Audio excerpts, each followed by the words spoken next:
What's going on, everyone? Badger here. Sure to like and sub, and let's get into this.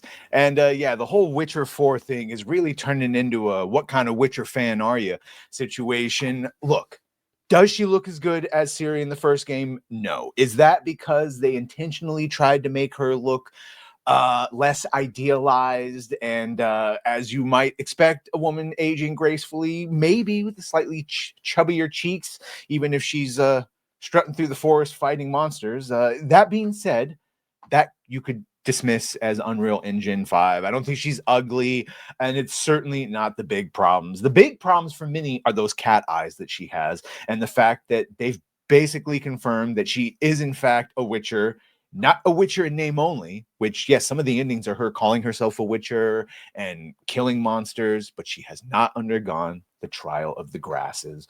And that is apparently going to change. Not only has she passed that, but it's not going to offend the lore. So, of course, we got that trailer here, described, Ciri now adventuring on her own, attempting to save a young girl from being ritually sacrificed to the Bach, a new creature with the ability to smell your fear, to be able to play with your traumas, to paralyze you.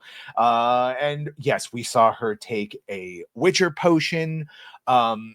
In Witcher 3, she describes in one, if you let her become a Witcher by not telling her about Emir wanting to meet her, my Ciri ended up becoming Empress of Nilfgaard.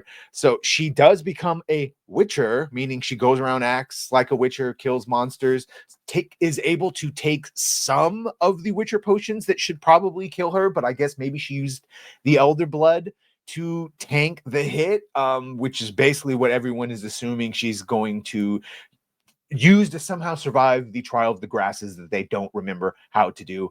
I don't know. It's been explained multiple times that it has to be done when you're children. Most of those children die, and the ones that do survive were all male.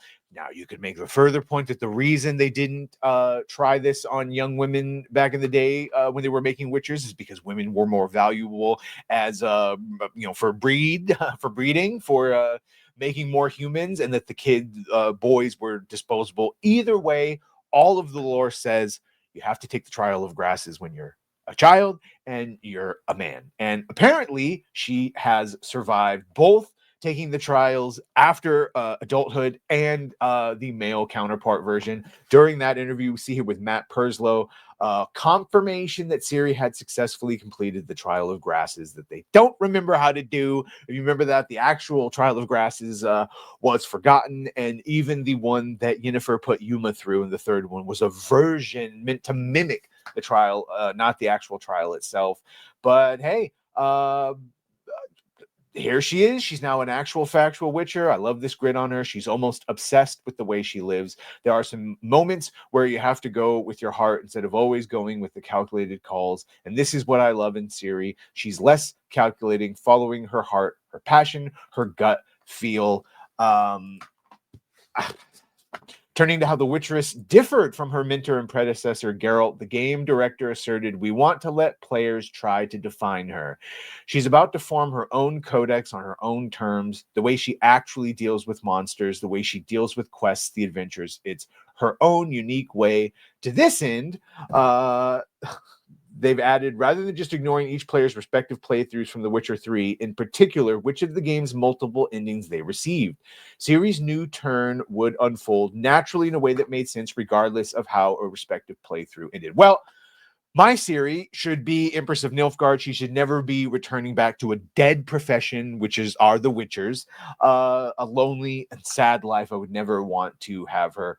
And also, I would point out, even in the books, she was never trained as a Witcher to be a Witcher. She was a child that was stuck in Kaer Morhen with Geralt, and they taught her just the only thing they knew how to do, and that was fighting and killing monsters. But it was never so she could grow up and be the best Witcher ever.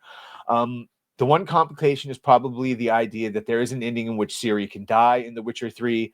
There are hints in that ending that highlight the fact that she probably does not die. So either way, they are saying that The Witcher 4 assured Perslow and his readers that Ciri's adventure will not break any canon or even offend any canon, pressing X to doubt. But yeah, we'll see. I'm open to see how they're going to explain it and how it won't feel alienating. You let me know what you think. Yes, calling her ugly and all that, I think we're missing the forest for the trees for that one. There's far bigger things to focus on. More namely, the fact that most of the employees that we loved from CD Projekt Red that made The Witcher back in the day, they've left, have been fired, or have quit. And as we've seen from Endymion covering it, and they've all been replaced by those modern day game devs. So either way, you let me know what you think about all this. Make sure to like, share, and sub. If you have done that, thank you. If you're going to do that, thank you. Well, bye.